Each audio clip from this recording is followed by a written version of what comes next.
A graça e a paz de Deus.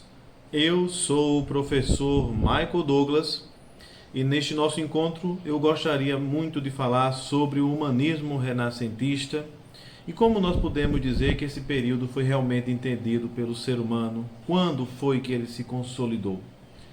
Pois bem, a renascença ou o renascimento, ele vai ser explicado e teorizado a partir do século XIX em um livro, A Cultura da Renascença na Itália, de Jacob Burckhardt.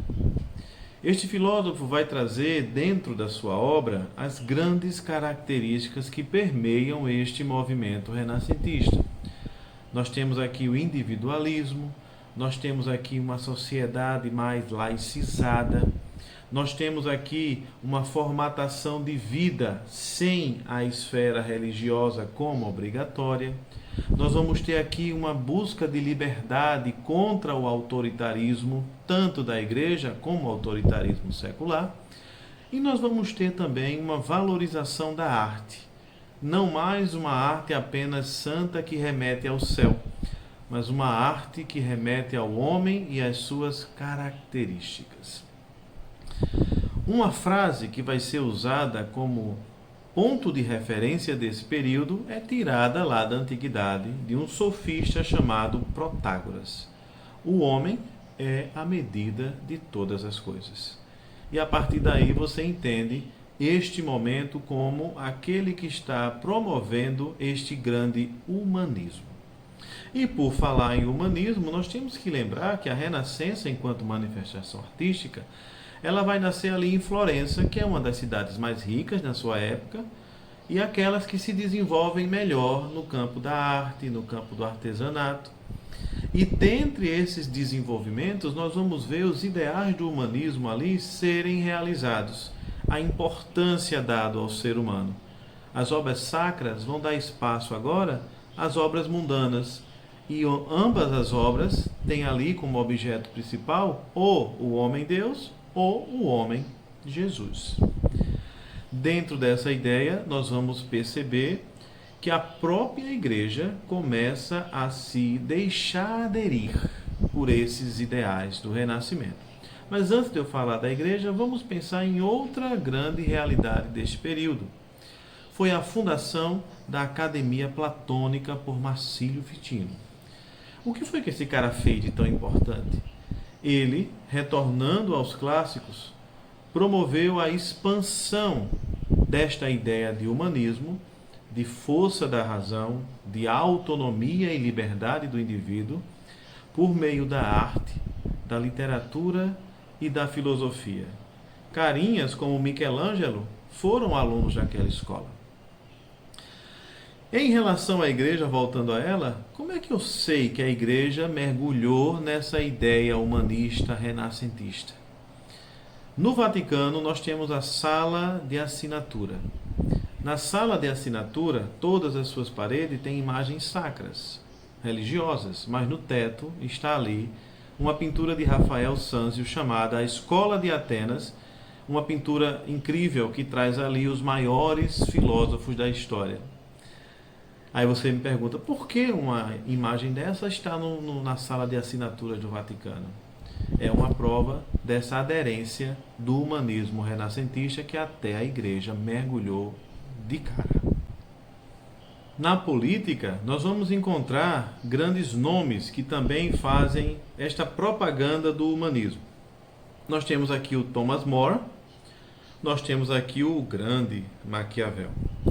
Então, vamos agora pensar em alguns filósofos desse período que também, viventes dentro do período do Renascimento, são importantes na disseminação desse pensamento. Nós vamos começar com Erasmo de Roterdã e o seu livro O Elogio da Loucura, que ganhou grande expressão dentro do humanismo desse período renascentista. Este livro vai trazer a loucura como uma pessoa. Ela adota uma estatura ontológica, ela passa a existir e exige que nós, seres humanos, nos submetamos a ela, nos submetamos a ela. Como assim? Diz ela, tudo de bom, tudo de ruim, cada avanço, cada prejuízo, tudo aquilo que o homem constrói com as suas escolhas, quem dá a motivação é ela. Ela está presente em tudo. E no momento que ele vai fazendo ele discorre, né, essa filosofia dela, ele chega a conclusões interessantes sobre os males da humanidade.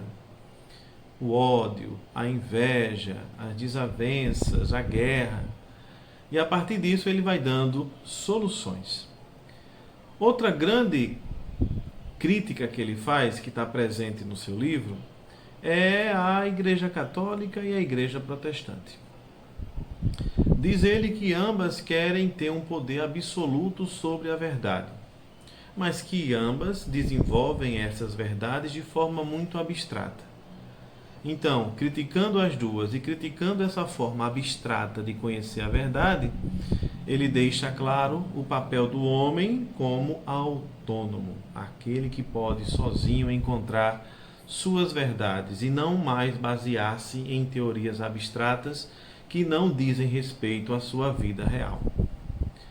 Outro grande nome desse período é o filósofo Giovanni Pico della Mirandola.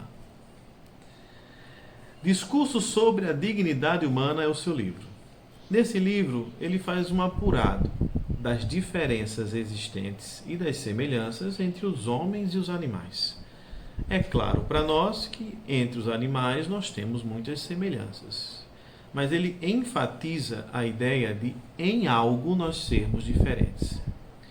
Nós não somos necessariamente servos da nossa natureza. Isso significa que nós podemos mudá-la, nós podemos nos construir. Quando eu falo mudar a natureza, significa que nós podemos ser muitas coisas. Os animais têm que ser aquilo que a natureza obriga. Nós podemos criar a nossa personalidade.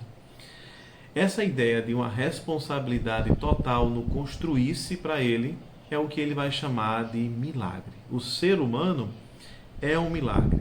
E ele aqui traz também essa ideia de humanismo, ratificando de uma forma grandiosa, para mim e para você, a importância do homem ser autônomo. Se reconhecer milagre significa se reconhecer responsável por si. Um terceiro filósofo é o Michel de Montaigne. 3 volumes do livro Ensaios. É um livro diferente porque ele fala sobre si mesmo, na primeira pessoa. E ele fala de problemas filosóficos e às vezes nem problemas filosóficos são. Mas tudo que ele traz ali diz respeito à própria vida humana e os problemas que o humano tem que passar. A partir dessa ideia, ele vai fazendo um desenvolvimento de que quando nós paramos para pensar na nossa vida, nós não fazemos o que devemos fazer com ela. Amá-la do jeito que ela é.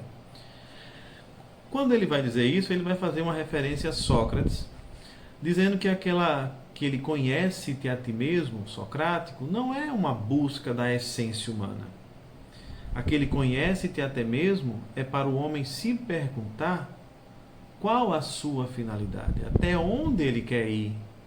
E de acordo com Montaigne, o homem tem que buscar a sua felicidade. Esta felicidade está no amor à vida, no reconhecimento da mediocridade, da mutabilidade do ser humano e amar aquilo que nós somos. E a partir disso ele faz uma teoria fantástica sobre a morte que podemos ver em outro vídeo. Então, por hoje é isso, ou melhor, por agora é isso.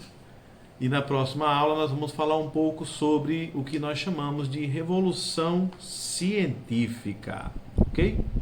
Então valeu por hoje, obrigado e tchau!